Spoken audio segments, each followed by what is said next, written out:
بسم اللہ الرحمن الرحیم۔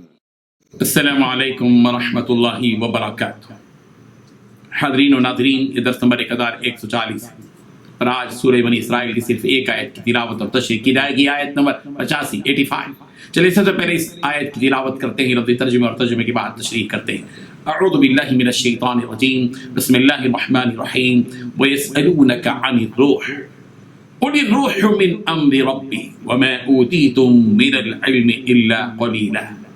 لفظی ترجمہ یوں ہے، وَيَسْأَلُونَكَ، اور وہ یہودی پوچھتے ہیں آپ سے، عن الروح، روح کے بارے میں۔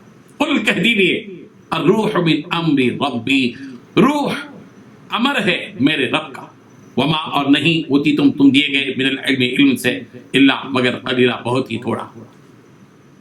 ترجمہ یوں ہے، اور پیغمبر یہ لوگ تم سے روح کے بارے میں پوچھتے ہیں، کہہ دو کہ روح میرے پروردگار کے حکم سے بنی ہے اور تمہیں جو علم دیا گیا ہے وہ تھوڑا ہی سا علم ہے۔ اس ایک آیت میں 3 باتیں بتائی گئی ہیں۔ پہلی بات، اے پیغمبر یہ لوگ آپ سے روح کے بارے میں پوچھتے ہیں۔ دوسری بات، کہہ دو کہ روح میرے پروردگار کے حکم سے بنی ہے۔ تیسری بات، تمہیں جو علم دیا گیا ہے وہ بس تھوڑا ہی سا علم ہے۔ بزرگان محترم، مشرکین اور بعض روایتوں میں کہ یہودی، دونوں میں سے جو بھی ہو، سوال کیا گیا نبی کریم حضرت محمد رسول اللہ صلی اللہ علیہ وسلم سے روح کے بارے میں، وہ روح جو زندگی کا سبب بنتی ہے، کہ قرآن مجید نے مشرکین کے اس سوال کا جواب مبہم اور مختصر انداز میں دیا۔ مشرکین نے کیا پوچھا؟ وَيَسْأَلُونَكَ عَنِ الرُّوحِ، پیغمبر لوگ آپ سے سوال کرتے ہیں، پوچھتے ہیں روح کی حقیقت کیا ہے؟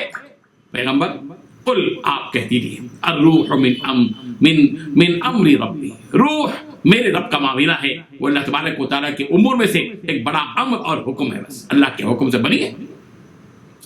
اللہ تبارک و تعالیٰ نے اس کی تفصیل نہیں بیان کی تاکہ انسان کو اس بات کا علم و احساس ہو کہ یقیناً اس کا علم اس کی حقیقت کو سمجھنے سے قاصر اور عاجز ہے۔ انسان کی عقل، اس انسان کا علم اتنا وسیع نہیں ہے کہ وہ ہر چیز کو سمجھ سکے، اسی لیے اللہ تبارک و تعالیٰ نے بتا دیا تم روح کو نہیں سمجھ سکتے، بہت سی چیزیں ایسی ہیں جن کو سمجھ نہیں پاتے، تمہاری عقل محدود ہے، تمہارا علم بہت کم ہے۔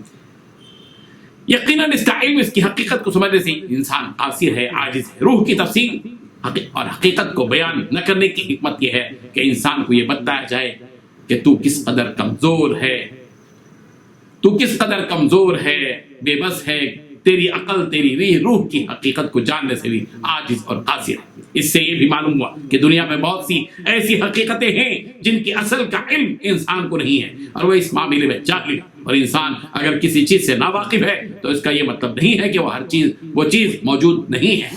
بہت سی ایسی چیزیں ہیں جن کا علم انسان کو نہیں ہے مگر وہ موجود ہے۔ انسان کو کے علم میں نہ ہونے کا مطلب یہ نہیں ہے کہ وہ چیز نہیں ہے۔ بہت سی چیزیں ایسی ہیں جو انسان کے علم میں نہیں ہے مگر حقیقت میں موجود ہے۔ روح کی کیا حقیقت ہے؟ اس میں علماء کے 2 قول ہیں۔ پہلا قول امام راضی اور ابن قیم رحمہم اللہ کا ہے، جو کتاب الروح میں ہے، کہ روح صرف ایک سادہ سا جوہر ہے، ایک نورانی جسم ہے جو اپنی طبیعت کے لحاظ سے اس محسوس جس انسانی ڈھانچے کے مخالف، اس جیسا نہیں ہے وہ، جیسے جسم ہے ویسے روح نہیں ہے، جسم الگ ہے، روح الگ ہے۔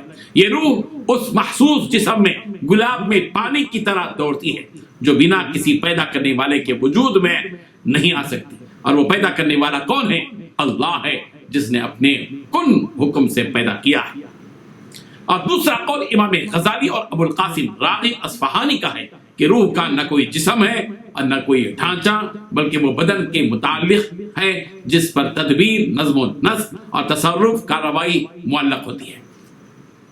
اس کے بعد اللہ تبارک و تعالیٰ نے روح کے سلسلے میں اللہ تعالیٰ نے یہ بات پہلے بتا دی کہ قل الروح من امر ربی، روح میرے پروردگار کے حکم کا ایک حکم ہے، بس اس کے حکم سے وہ بری ہے۔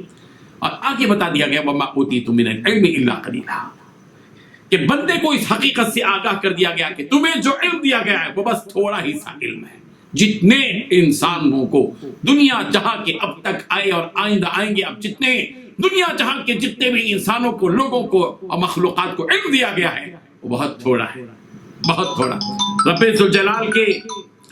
ذوالجلال اور بندے کے علم کے درمیان اتنا فرق ہے جتنا سمندر اور قطرے کے درمیان فرق ہے۔ اللہ کا علم سمندر ہے اور بندے کا علم قطرہ ہے۔ صرف مشرکوں کا علم یا صرف یہودیوں کا علم نہیں بلکہ پوری دنیا کے لوگوں کو جو علم دیا گیا ہے وہ بہت ہی تھوڑا ہے۔ اللہ تعالیٰ ان حقیقتوں کو سمجھنے کی توفیق عطا فرمائے۔ وآخر دعوانا الحمد للہ۔